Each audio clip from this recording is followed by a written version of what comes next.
Je m'appelle Julien Minet. Je suis né à Nîmes, dans le sud de la France, et je suis ethnologue.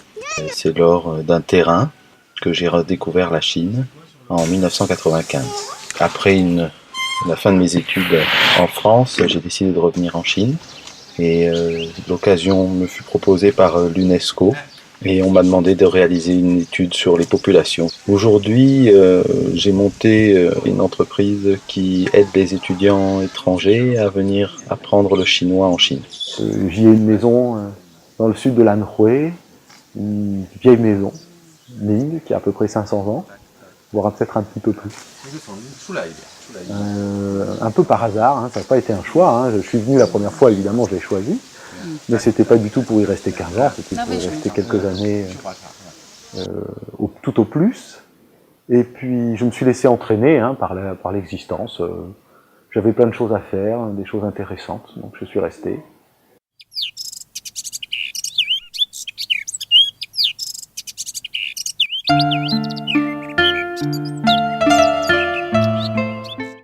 Le village se réveille à 6 heures, les gens vont à la rivière, laver le linge, on entend les portes qui s'ouvrent, qui grincent, des gens qui se réveillent, donc voilà, tout le monde se réveille un peu en même temps. Hein. Je connais personne qui fait la grasse matinée ici, mais c'est très agréable d'avoir le rythme de la nature. J'ai beaucoup cherché avant de trouver cet endroit. J'ai travaillé à mon arrivée en Chine en 98. J'effectuais une mission pour l'UNESCO. Je suis de formation, je suis ethnologue. Et donc j'ai pris vraiment le goût de l'histoire de cette région. Et je me suis mis à la recherche d'autres villages, plus reculés, peut-être plus authentiques que ceux que je connaissais déjà. Et c'est vraiment celui-ci qui m'a plu, qui m'a tout de suite séduit. Il est un petit peu à part, il est en dehors des routes touristiques.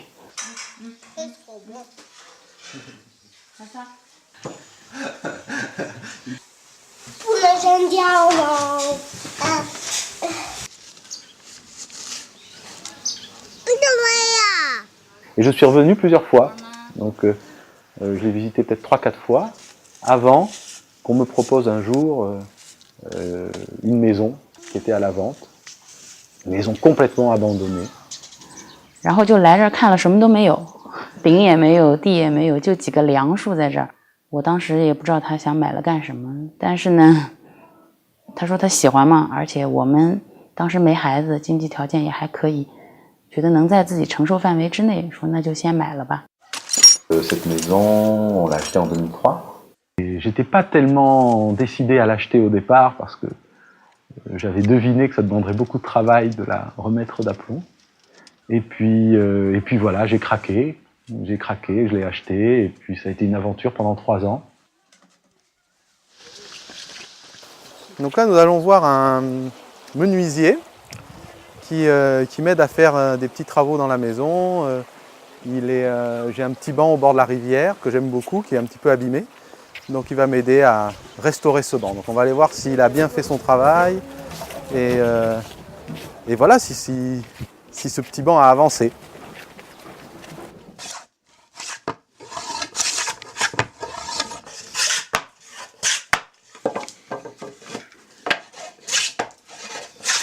Je n'ai pas办法想到他做的怎么样。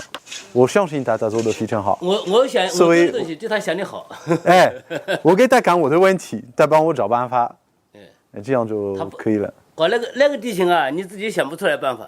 对，没地方生根。对，这个地方比较麻烦啊。麻烦。这个呢，我们也是祖传的木匠，在这里的话，我的工龄在这，我们这个扎基的话，可能是最长的了。做了47、8年木匠了。他来了以后就认识了，他这个人很淳朴，这个对人很客气，我们这个大大小小的都认识他，人不错。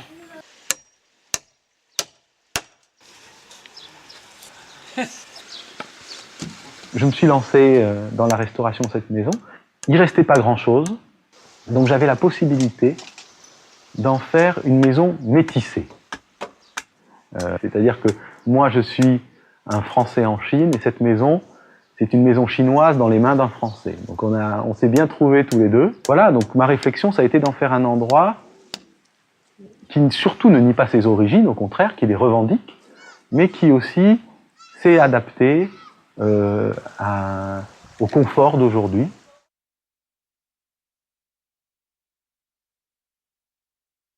Encore? Encore. Ah non, ça suffit, ça c'est trop lourd. Encore. Pierrot. Encore.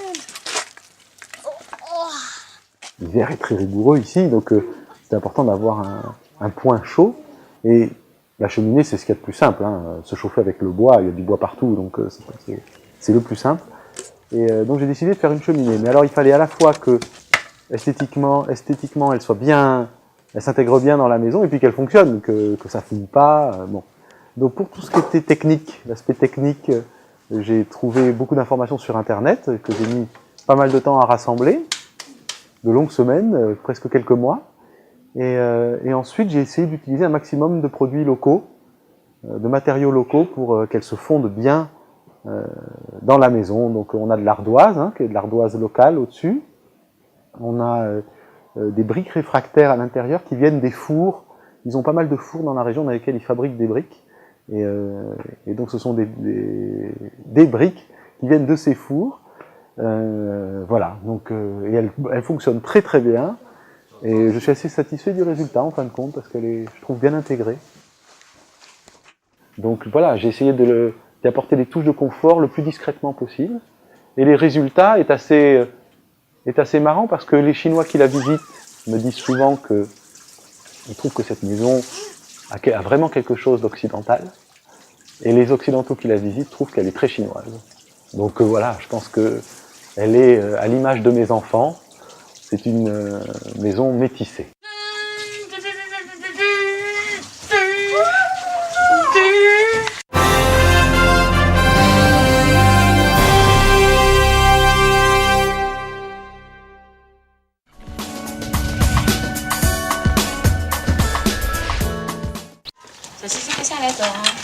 J'ai rencontré mon épouse Guangping en 2000. J'ai travaillé pour le consulat de France à Shanghai, dans une université de Nankin, où ma mission était de former des élites chinoises à la langue française. Elle est institutrice dans une école primaire de Nanjing. 开始交往的时候比较简单吧，后来觉得人挺好。 Je me souviens d'une phrase que je lui ai dite il y a au tout début de notre relation.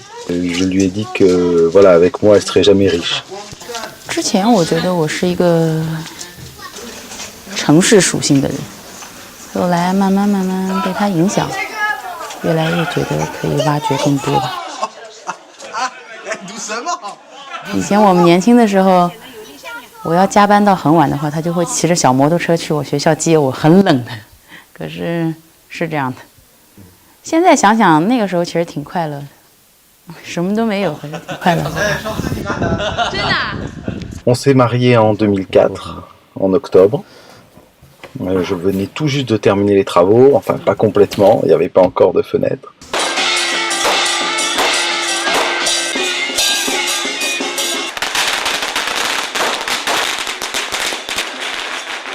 我们00年认识，04年结婚。我们之前商量结婚，说在哪儿办。咱们中国姑娘总是想象着穿着洁白的婚纱，在一个超豪华的5星级酒店。然后他跟我讲说，要不去安徽办吧。他可以邀请他爸爸妈妈、兄弟啊，家里头人一起来。当时还跟人家古董店，租了一个古董的轿子。我是被4个老外抬着进来的，坐的轿子抬着进来的。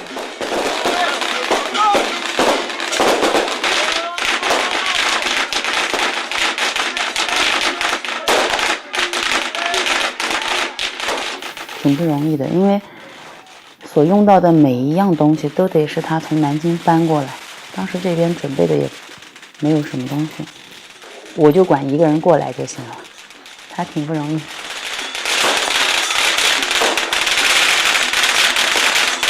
那个当时我们在这儿结的婚，就在这个同样的地方。上面有一个非常大的红灯笼，我们就是在这个下面结的婚，交换的戒指。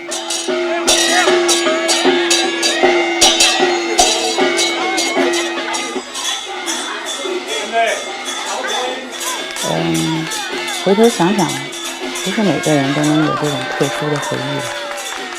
后来很长一段时间，我在村子里头走啊什么的，人家都说：“哎呀，那就是那个坐轿子的南京的新娘子吧。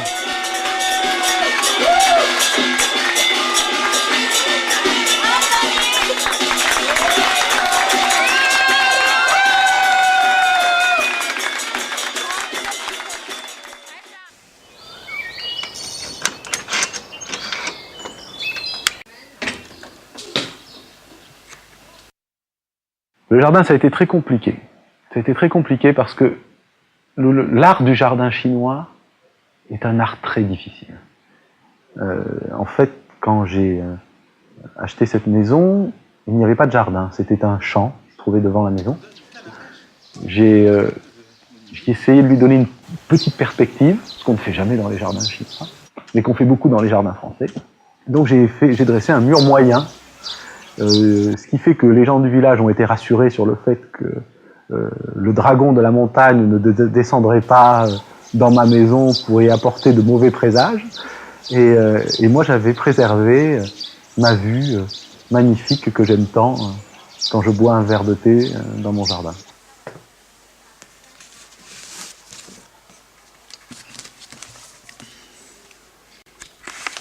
Sans l'IU, j'aurais certainement pas réussi ce que j'ai fait ici.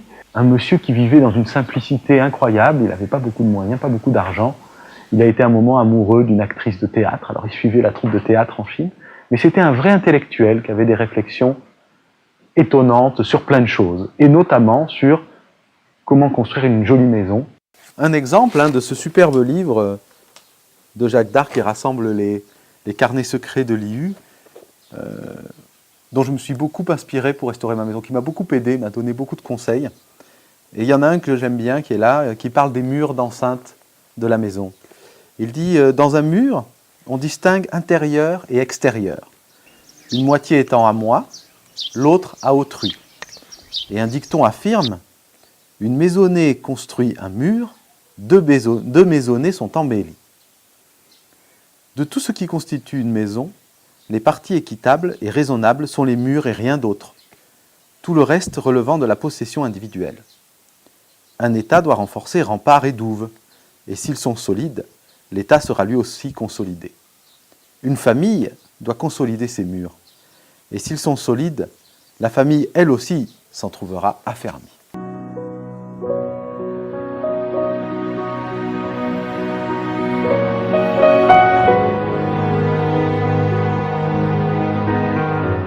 J'ai fait un mur donc en briques traditionnelles du village, avec un petit toit de tuiles sur le mur, et j'ai voulu ajouter une petite touche esthétique particulière qu'on ne voyait pas dans ce village d'ailleurs. Et je me suis inspiré des jardins de Suzhou dont je parlais tout à l'heure, avec en y ouvrant des fenêtres. Et ce sont des fenêtres à l'intérieur desquelles il y a des petites sculptures en tuiles. Bon, c'est pas des sculptures, c'est plutôt des images. Mais au lieu de les faire carrés, comme on le ferait normalement dans les jardins traditionnels en Chine, je les ai fait rectangulaires et plutôt allongés. Et ça a bien fonctionné. Je le remercie beaucoup pour tous ces conseils, quelques centaines d'années après.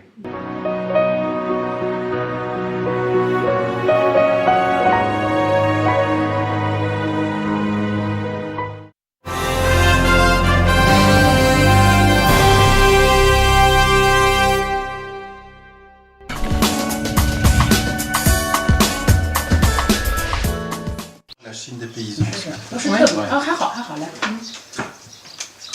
Je cherchais quelque chose dans la région parce que je sais que les villages de Anhui sont très très beaux.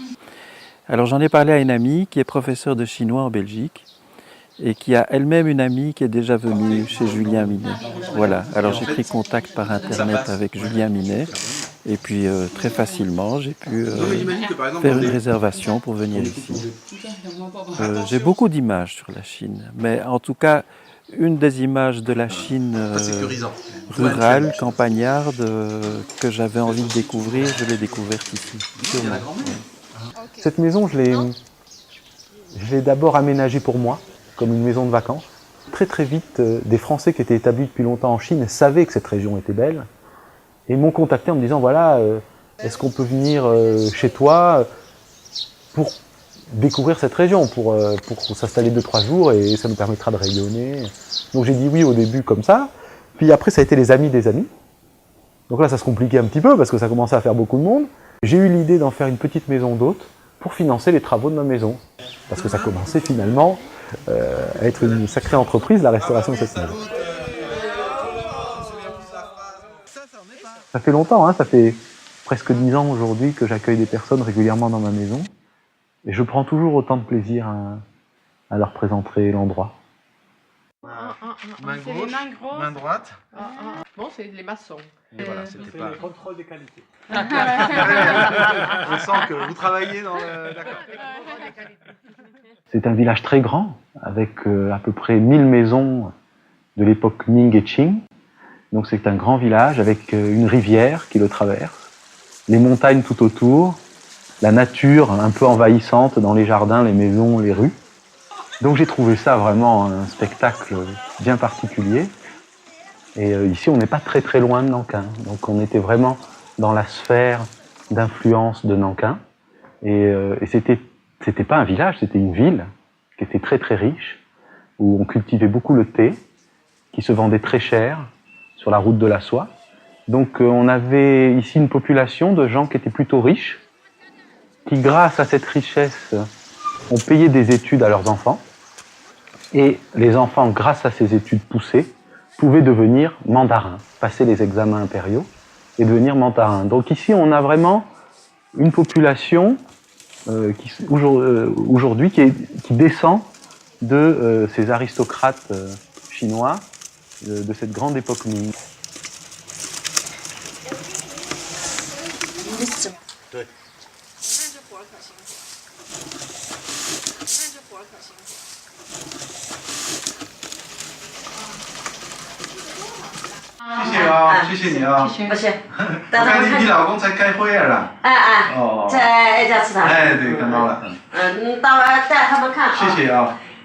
Et donc en fait le second étage c'était là où on gardait les jeunes filles qui n'étaient pas mariées. Tout le temps.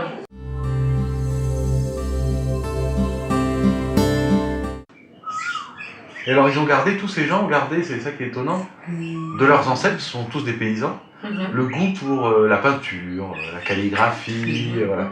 Donc quand il y a des artistes qui passent au village, ce monsieur, s'il aime bien cet artiste-là, lui prête éventuellement sa table pour qu'il puisse peindre pendant une petite semaine par exemple, et en partant, la personne lui offre une peinture.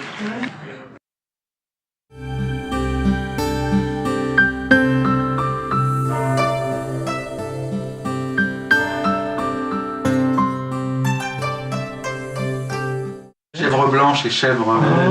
alors selon la partie où ça se trouve, etc., ça a des couleurs différentes. Et à l'intérieur, je ne sais pas si vous voyez, il y a des poils noirs. Ce sont des poils de cochon.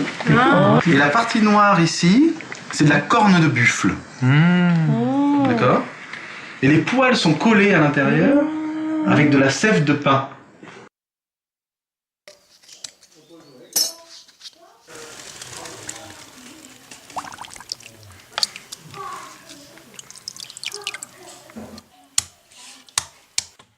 C'est un ami, c'est un garçon qui a le même âge que moi. On a le même âge tous les deux. Il m'a tout de suite accueilli avec un grand sourire au village. 他从街上走，看到我在做毛笔，我在那个电门面上面做。后来他们进群了以后，跟我打声招呼以后，他说叫我有空的时候到他家去。Et je l'ai trouvé très courageux, ce garçon. Très courageux d'être situé ici, au milieu de nulle part, et de fabriquer des pinceaux. 我18岁学徒，就一直做了22年。我除了做这个，我没有想着做别的，因为这个我喜欢做。Et j'ai monté une petite vitrine sur Internet. C'est un site Internet qui s'appelle club.jaji.com. zhaji.com, et sur ce site, on peut trouver les pinceaux de ce garçon aujourd'hui. 他们通过法国那边看我的那个网站以后就知道，就跟我联系以后卖这个毛笔。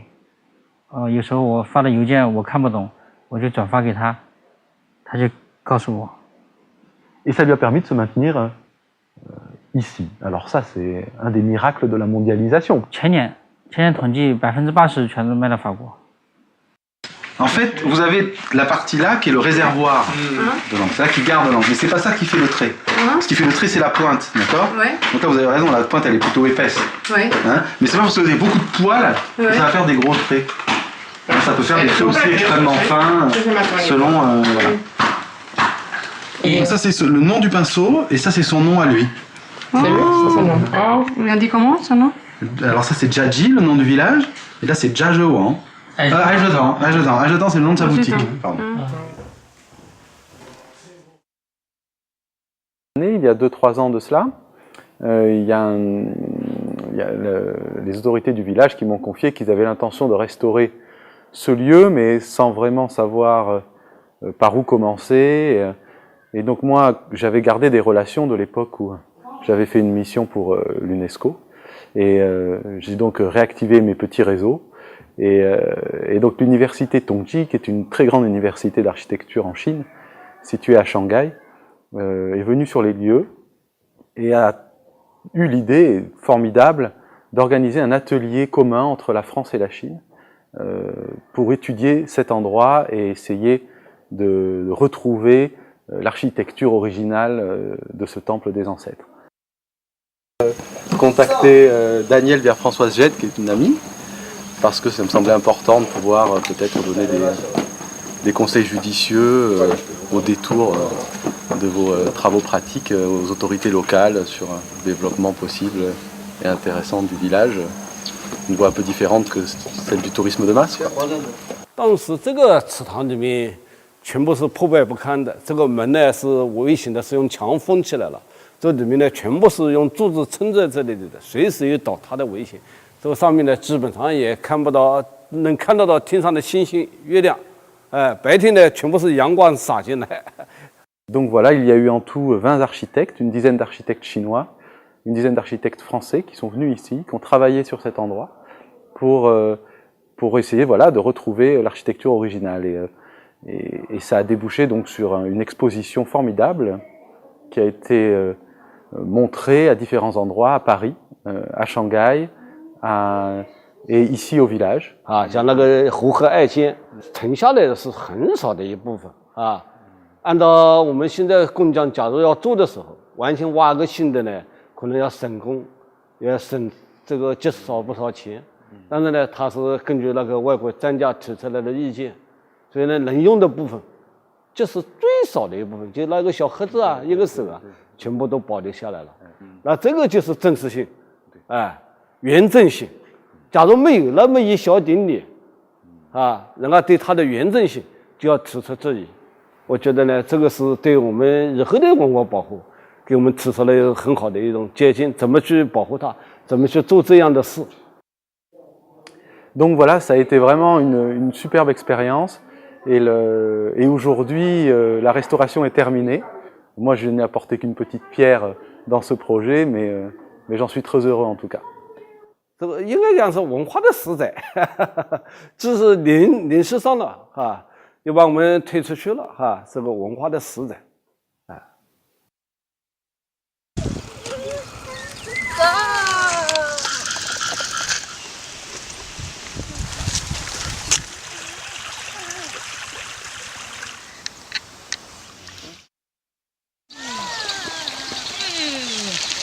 Papa est là. Alors c'est vrai que c'est un peu une maison de rêve, mais c'est surtout le rêve que j'avais de la Chine. Dans le monde entier, tout le monde a entendu parler de la Chine, tout le monde s'en fait une idée. L'idée qu'en tant que petit Français, je m'étais faite, c'était une Chine un petit peu comme est ce village. J'ai retrouvé davantage l'image que je me faisais de la Chine petit. Ce qui a été très émouvant pour moi, de voir des buffles qui labourent les rivières, de voir ces maisons avec ces toits courbés, et puis tous ces petits témoignages qu'on retrouve dans l'architecture des maisons, ces témoignages de cette époque glorieuse et très belle, très esthétique de la dynastie Ming. Donc voilà, ça a été, après 6 ans de recherche en Chine, ça a été très, très fort pour moi de pouvoir découvrir que la Chine dont je rêvais petit existait vraiment. 现在我觉得幸福就是一家人都好好的，都安安静静的，很平淡的，就很幸福。之前总想着好像得多有钱啊，去过多少地方，认识多少人，开多好的汽车，住多大的房子，那个不能说不幸福，但是对我来说更幸福的应该就像现在这样，安安静静的把每一天都过好。